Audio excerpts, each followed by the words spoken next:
नमस्ते and welcome back.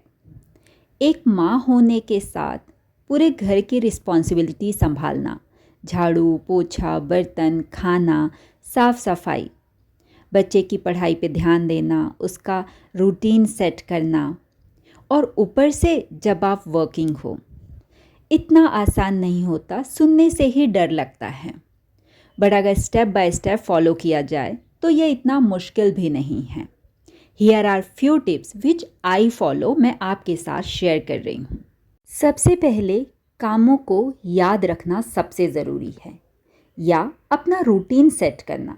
For example, रात में जब मेरा बेटा पढ़ने बैठता है अराउंड 8:30, तो उस समय मेरे बेसिकली 3 काम होते हैं। किचन में बर्तन पड़े हैं, उनको धो के टाइडी कर देना, मतलब कुकिंग एरिया को ऑर्गेनाइज कर देना, क्योंकि नेक्स्ट डे मॉर्निंग में 5:30 से फिर से ये किचन यूज़ होने वाला है। उस समय पे बिल्कुल भी टाइम नहीं रहेगा कि मैं ये सारा ऑर्गेनाइज करूं, तो हो सकता है बस के लिए लेट हो जाए। दूसरा इम्पॉर्टेंट काम, जो घर में यहाँ वहाँ चीज़ें फैली हुई हैं उसको उनकी जगह पे रख देना। फॉर एग्ज़ाम्पल, आज संतान सप्तमी थी, उसकी मैंने पूजा की थी। अब द थिंग इज़ कि झाड़ू उसके बाद नहीं लगा सकते, तो उसको हाथ से ही क्लीन करना था। तीसरा, बेटा पढ़ रहा है तो बीच में अगर उसको कुछ हेल्प चाहिए, फॉर एग्ज़ाम्पल उसने कुछ लर्न किया है और मुझे उसका ओरली पूछना है, या उसको कुछ डाउट है मुझे बताना है, और एक्चुअली साइड में एक और वर्क होता है, मुझे पूरे घर को टाइडी करना होता है। जो सामान यहाँ वहाँ फैला है उनको जगह पे रख देना। स्टडी टाइम बेटे का अराउंड 1.5 आवर होता है। मुझे ये जो मैंने 3 काम बताए, इसमें ऑलमोस्ट 1 आवर निकल जाता है। बचे हुए हाफ एन आवर में मेरे पास ऑप्शन होता है कि या तो मैं कोई कपड़े रखे हैं उनको फ़ोल्ड कर दूं, या फ़ोल्ड किए हुए कपड़े हैं उनको आयरन कर दूं।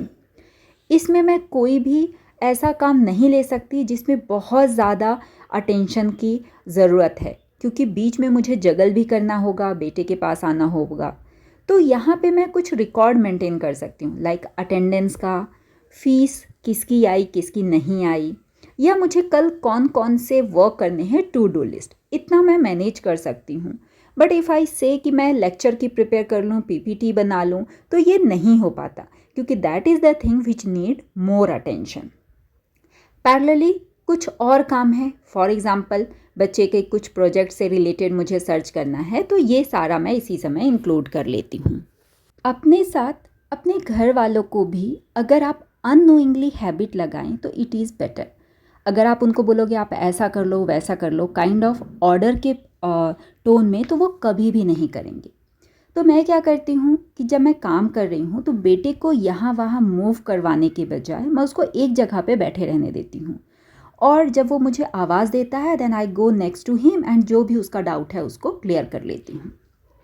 मैं हमेशा कोशिश करती हूँ कि चीज़ें जो मैं दूसरे को बोलूँ वो मैं पहले फॉलो करूँ। For example, if I expect my son to be tidy, I prefer myself to be tidy first. क्योंकि अगर मैं उसको कितना भी बोल दूँ कि तुम चीज़ें जगह पे नहीं रखते हो, तो जब वो चीज़ें खुद ही देख रहा है कि घर में फैली हुई है, how he will get motivation to do that. तो इसीलिए जो भी मुझे कॉर्नर या स्पेस, बेड, टेबल जो भी मुझे फैला हुआ दिखता है, मैं 1-2 मिनट दे के उसको टाइडी कर देती हूँ। बेटे को दिखाने के लिए नहीं, अपनी हैबिट में लाने के लिए, क्योंकि बेटा ऑटोमेटिक वो देख लेगा और उस चीज़ को फॉलो कर लेगा। नेक्स्ट, जब आप कोई भी काम करते हैं ना, उसको थोड़ा स्ट्रेच कर दीजिए। फॉर एग्ज़ाम्पल, जैसे हम खाना खाते हैं तो थाली बेसिन में रखते हैं और हैंड वॉश करते हैं, तो वैसे ही जब आप सब्जियां लाते हैं तो उसको ला के रख देंगे तो डेफिनेटली वो वहाँ रखे रखे ड्राई हो जाएंगी, सूख जाएंगी। हम फ्रेश लाते हैं तो फिर फ्रेश लाने का क्या मतलब रह जाएगा। तो इसको ऐसा कंसीडर करिए कि सब्जियां लाने के बाद इसको इमीडिएट वॉश करके फ्रिज में रखना है। हाफ एन आवर 1 आवर का आप गैप दे सकते हो। अगर ऐसी पड़ी रहेंगी तो घर कभी भी नीट और टाइडी नहीं लगेगा। जो चीज़ें खराब होंगी सो होंगी ही, और एक हैबिट बन जाएगी कि ठीक है, पड़ा है तो पड़ा है। तो जैसे हमने खाना खा के थाली बेसन में रखा, झाड़ू पोछा लगा के बकेट को धो के रख देते हैं, तो सेम वे सब्जियां ला के क्यों ना इनको धो के फ्रिज में रख दिया जाए। इसको अगर आप हैबिट में लाओगे तो फिर ये उतना डिफ़िकल्ट नहीं लगेगा।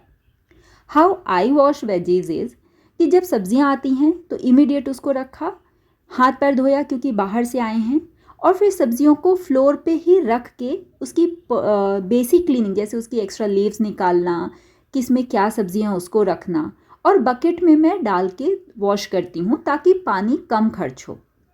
कुछ सब्जियां ऐसी होती हैं कि सारे बीन्स के फॉर्म में होती हैं, तो अगर उनको आप एक साथ डाल दोगे तो मिक्स हो जाएगा, तो छांटने का टाइम जाएगा। तो मैं इस तरह के बास्केट यूज़ करती हूँ, और धो के इसमें रखने से क्या होगा कि मिक्स नहीं होती और वाटर ड्रेन हो जाता है। एक सब्जी का बैच पानी में डालने के लिए ऑलमोस्ट 5 to 7 मिनट के लिए मैं छोड़ती हूँ, तो उस समय पैरेलली दूसरे काम निपटा देती हूँ। जैसे कि यहाँ पे मैंने दिखाया नहीं है बट कुकिंग पैरेलली चल रही है। यहाँ पे मिर्ची जो है उसके टिप मैंने तोड़ लिए, सब्जियाँ धो के एक ही टब में, मतलब जो मिक्स होने वाली ना हो उनको रखते जाती हूँ, और जब ये बकेट खाली हो गई तो इसी बकेट के पानी में मैंने दूसरी सब्जियाँ डाल दी। इसमें मैंने सॉल्ट और टर्मरिक डाला है, काइंड ऑफ एंटीबायोटिक प्रॉपर्टी आ जाती है। ऐसे वीडियो मैंने आपके साथ और शेयर किए हैं। फ्रिज ऑर्गेनाइजेशन एंड क्लीनिंग देखिए, उसमें आपको पूरा डिटेल मिल जाएगा। अब एक और चीज़, जब आप क्लीनिंग करते हैं सब्जियों की तो यहाँ आसपास थोड़ा बहुत मेस होगा ही, मे बी उनके रैपर, स्टिकर, उनकी एक्स्ट्रा लीव्स, तो इसको भी पैरेलली आप डस्टबिन में डालते जाइए। इकट्ठा होने का वेट ना करें कि सारी सब्जियाँ जब वॉश हो जाएंगी तब मैं डस्टबिन में डालूंगी। चीज़ें जो आप अलग से रखने के बजाय एक के ऊपर एक कंपाइल रख करिए। इससे होगा ये कि जगह बहुत सारा वो नहीं लेगा, तो मेंटली आपको लगेगा कि हाँ हर चीज़ क्लीन है। सब्जियों के खरीदते समय एक इम्पॉर्टेंट टिप, टोमेटो आप ना थोड़े कच्चे लाइए, क्योंकि अगर आप बहुत पके लाएंगे दूसरी सब्जियों की वेट की वजह से या इवन खुद के वेट की वजह से वो पिचक जाएंगे और जल्दी ख़राब होने लग जाएंगे। उनके टिप ग्रीन देख के लीजिए, ऐसे थोड़े काले ना हों। इस तरह के नेट बैग जो अगेन सब्जियों के साथ आते हैं, इसमें आप एक डोरी लगा लीजिए। काइंड ऑफ ये बैग बन जाएगा जिसको आसानी से ओपन और क्लोज कर सकते हैं। इसमें आप कोई भी चीज़ जो आपको बाहर रखनी है और साथ में ऐसा कि वो फैले भी नहीं, तो इनको आप यूज़ कर सकते हैं। इवन फ्रिज में एज अ डिवाइडर मैं इन्हीं को यूज़ करती हूँ। कुछ चीज़ें जो फ्री कॉस्ट में मिलती है ना, फ्री में मिलती हैं, मतलब हम उसको वैल्यू नहीं देते, और वही चीज़ हम मार्केट से खरीद के लाते हैं तो we think wow we have done so much work. ऐसे ही जिंजर को भी फ्रिज में रखने के बजाय मैं इन नेट बैग में रख देती हूँ। टाइडी भी दिखता है और काम आसान हो जाता है। हलवा मोस्टली आपने देखा होगा कि कभी गीला हो गया, एकदम ड्राई हो गया, या फिर शक्कर कम है, घी ज़्यादा है, पता नहीं क्या क्या। तो एक कटोरी लीजिए, अगर एक कटोरी आपने सूजी ली है तो गुनगुना पानी 2 कटोरी डालिए। इसी कटोरी से जितना आपने सूजी लिया है उसका आधा शक्कर और उसका आधा घी, मतलब जितना आपने शक्कर लिया है उतना ही घी लीजिए। इस रेशियो में आपका हलवा एकदम दानेदार और परफेक्ट बनेगा। शक्कर डालने के बाद उसके घुलने के बजाय कवर करके पकाइए। उससे होगा ये कि शक्कर मेल्ट होगी, घुलेगी नहीं, तो कैरामेल वाला टेस्ट आएगा और कलर भी वैसे ही आएगा। आप देखिए कितना दानेदार हलवा बना है। ड्राई फ्रूट्स को घी में सेक के कभी भी कढ़ाई में डायरेक्टली मत डालिए, और कूट के तो बिल्कुल भी नहीं। इनको जब आप तोड़ के डालेंगे तो इनका जो क्रंचीपन है ना वो लंबे समय तक बना रहता है और गार्निशिंग भी अच्छे से हो जाती है। ये मैंने यहाँ पे इसलिए शेयर किया है कि अभी चतुर्थी चल रही है तो मैंने कुछ बनाया था, तो मैंने सोचा शेयर कर दो। दूध हमारे घर में आते ही हैं ऑब्वियसली, पैकेट वाले या जैसे भी कच्चा होता है, तो उसी से आप 2 चम्मच निकाल के रख लीजिए और यही एज अ क्लिनजिंग या फिर अपने फेस को टोन करने के लिए यूज़ कीजिए। आई वॉज द वन जिसने कभी भी अपने स्किन केयर पे ध्यान नहीं दिया, but as over the age हमें समझ में आता है कि कुछ तो हम गलतियाँ कर रहे हैं।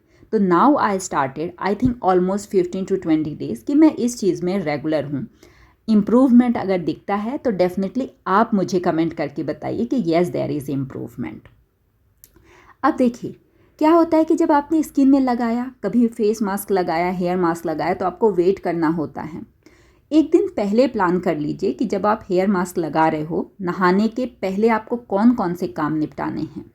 तो हेयर मास्क या फेस मास्क लगाते लगाते आप चीज़ों को ऑर्गेनाइज तो ज़रूर कर सकते हो। ऑर्गेनाइज चीज़ें आपको 2 तरीके से रिलैक्स देती हैं। एक तो चीज़ें आसानी से मिल जाती हैं, टाइडी दिखता है और दूसरा ना एक मन का सुकून रहता है। आज के लिए इतना ही। मिलती हूँ अगले वीडियो में बहुत ही जल्द। तब तक के लिए take care and bye bye.